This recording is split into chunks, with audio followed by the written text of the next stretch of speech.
Chat GPT के founder ने AI के बारे में चर्चा करने के लिए पीएम नरेंद्र मोदी से की मुलाकात, लेकिन क्यों?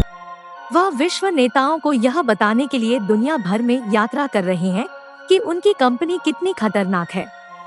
आईबीएम ने घोषणा की है कि वे नौकरियों के लिए भर्ती बंद करने जा रहे हैं, क्योंकि एआई वे सभी काम कर सकता है जो एक इंसान कर सकता है। This year in the month of May, AI के कारण 80,000 नौकरियां चली गई। The logic is very simple, AI कई एंट्री लेवल जॉब्स खत्म कर सकता है। नए कर्मचारी को काम पर रखना, उस कर्मचारी को ट्रेन करना, फिर सैलरी देना। It's better for a company कि वह किसी टेक्नोलॉजी पर इन्वेस्ट करे।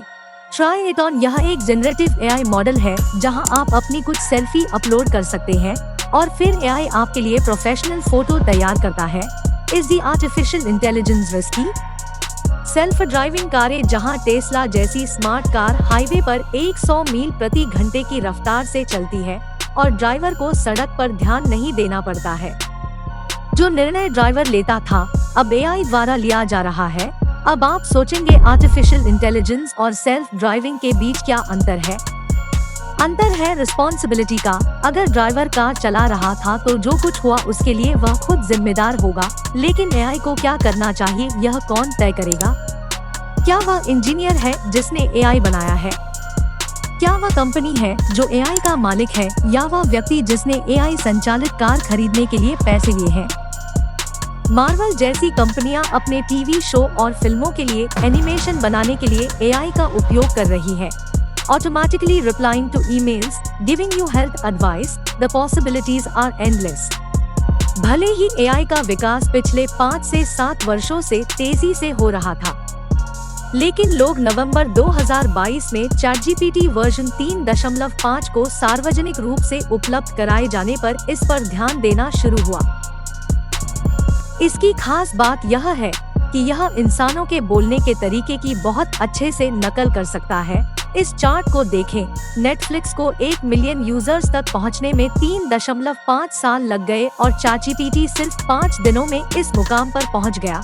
अब बड़ी कंपनियों ने भी लॉन्च किए अपने एआई चैटबॉट्स। गूगल ने अपना गूगल बार्ड लॉन्च किया, माइक्रोसॉफ्ट ने अपना बिंग एआई लॉन्च किया, स्नैपचैट ने अपना माई एआई लॉन्च किया। अगर यह इतना अमेजिंग है तो फिर इन्फ्लुएंशियल लोग जैसे कि एलोन मस्क यह क्यों कह रहे हैं कि हमें एआई के विकास को धीमा कर देना चाहिए? इसका पहला कारण है नौकरियों से संबंधित। इतिहास में जब भी कोई नई तकनीक पेश की गई है तो इसका जॉब मार्केट पर इम्पैक्ट पड़ा है। जैसे कि जब स्मार्टफोन आए तो लैंडलाइन टेलीफोन ऑपरेटरों की नौकरियां चली गई। जब कार आई तो घोड़ा गाड़ी चलाने वाले लोगों की नौकरियां लगभग खत्म हो गई। जब एटीएम आए तो बैंक टेलर की नौकरियां, जो आपके नकद लेन देन की सुविधा देते थे, उन नौकरियों की मांग में भारी गिरावट आई। लेकिन एआई का खतरा उससे कहीं ज्यादा बड़ा है। ये सभी टेक्नोलॉजी से लोग सोचते थे कि जैसे जैसे टेक्नोलॉजी में सुधार होगा, सबसे मैकेनिकल जॉब्स, वे नौकरियां जिनमें सबसे अधिक बार काम करने की आवश्यकता होती है, वे सबसे पहले जाएंगी।